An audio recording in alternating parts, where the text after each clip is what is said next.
రాజులు 8వ అధ్యాయము 57వ వచనం 58వ వచనం.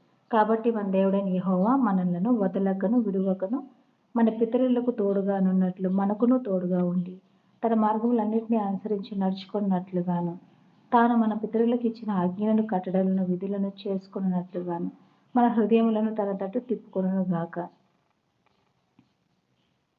60వ వచనంలో అప్పుడు లోకమందున్న జనులందరూ యెహోవాయే దేవుడని ఆయన తప్ప మరి ఏ దేవుడును లేడని తెలుసుకుందరు.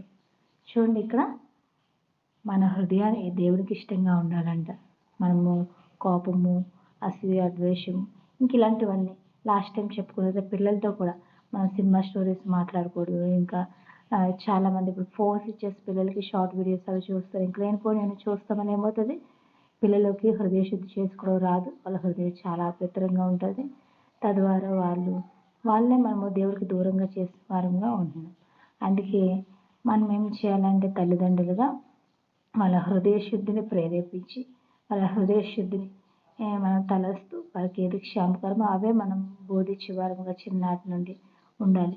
నేను కూడా మా ఇంట్లో మా మమ్మీ ఏంటి మాకు అసలు సినిమా కానీ ఈ సీరియల్స్ కానీ ఇంకా అనేక విషయం మాకు తెలియదు. ఎందుకంటే మరి వాక్యం ప్రార్థనలో మనము ఆటల్లో ఉండొచ్చు, కానీ